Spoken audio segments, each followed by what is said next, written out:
कधी कधी आयुष्यात अशी एक संधी येते जी सुरुवातीला आपल्याला अजिबात नकोशी वाटते.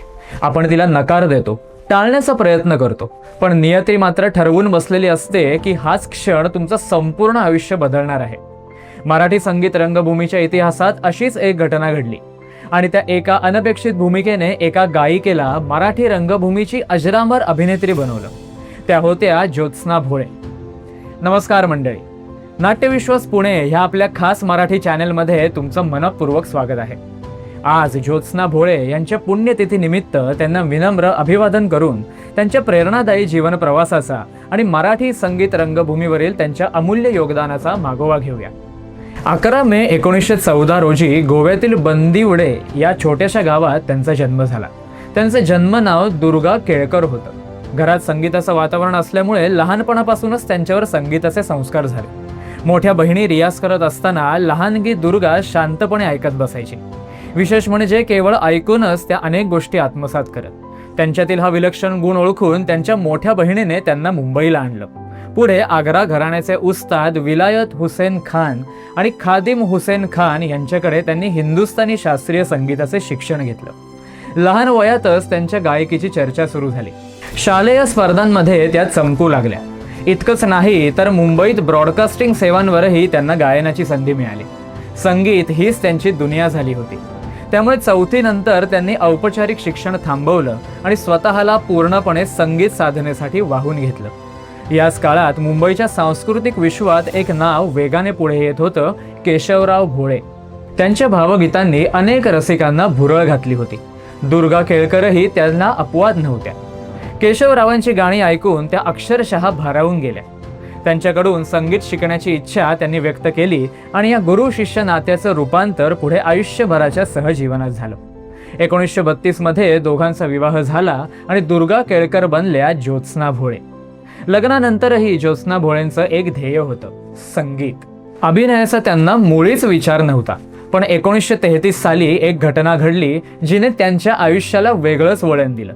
त्या काळात मराठी रंगभूमीवर स्त्रियांच्या भूमिका पुरुषच साकारत असत. ही परंपरा बदलण्यासाठी नाट्य मनवंतर संस्थेने आंधळ्यांची शाळा हे नाटक सादर करण्याचा निर्णय घेतला. प्रमुख स्त्री भूमिकेसाठी केशवराव भोळेंच्या मनात फक्त एकच नाव होतं, ज्योत्स्ना भोळे. पण त्यांनी स्पष्ट नकार दिला. मला अभिनय करायचा नाही, मला फक्त गाणं गात राहायचं आहे, अशी त्यांची भूमिका होती. केशवरावांनी मात्र त्यांना समजावलं आणि अखेर त्यांनी अनिच्छेने होकार दिला.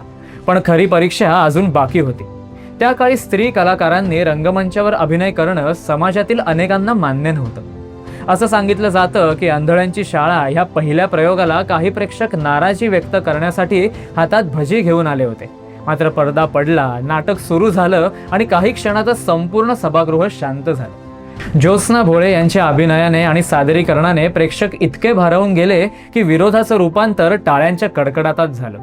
त्या एका अनपेक्षित भूमिकेने त्यांना केवळ अभिनेत्रीच बनवलं नाही, तर मराठी रंगभूमीवर महिलांसाठी नवं दारही उघडलं. विशेष म्हणजे या यशानंतरही त्यांनी लगेच अभिनय क्षेत्रात उडी घेतली नाही. जवळपास 8 वर्षे त्या पुन्हा संगीत आणि कुटुंबात रमल्या.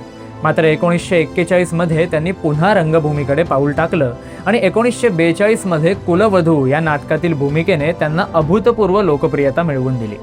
त्यानंतर महाराष्ट्रासह देशभर त्यांच्या प्रयोगांचे दौरे झाले. त्यांच्या आवाजाने आणि अभिनयाने प्रेक्षक मंत्रमुग्ध होत गेले. मर्यादित औपचारिक शिक्षण असूनही त्यांनी स्वतः आराधना हे संगीत नाटक लिहिलं, संगीतबद्ध केलं, दिग्दर्शित केलं आणि त्यात अभिनयही केला. परदेश दौऱ्यांदरम्यान त्यांनी लिहिलेलं पत्र पुढे अंतरीच्या खुणा ह्या पुस्तकातून प्रसिद्ध झालं. तर त्यांचं आत्मचरित्र तुमची ज्योत्स्ना भोळे आजही अनेकांसाठी प्रेरणादायी मानलं जातं. त्यांच्या कार्याची दखल घेत त्यांना संगीत नाटक अकादमी पुरस्कार आणि लता मंगेशकर पुरस्कार यांसारखे अनेक मानाचे सन्मान मिळाले. पण त्यांच्यासाठी सर्वात मोठा पुरस्कार होता रसिकांचं प्रेम. 5 ऑगस्ट 2001 रोजी ज्योत्स्ना भोळे यांचं निधन झालं.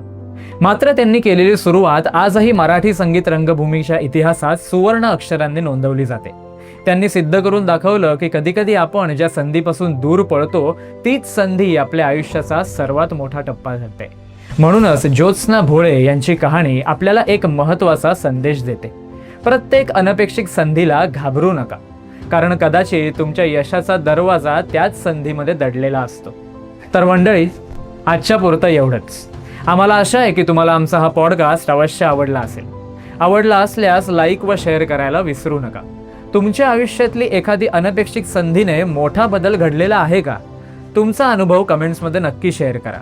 पुढील अपडेट जाणून घेण्यासाठी आमच्या चॅनेलला सबस्क्राईब करा व बेल आयकॉन प्रेस करायला अजिबात विसरू नका.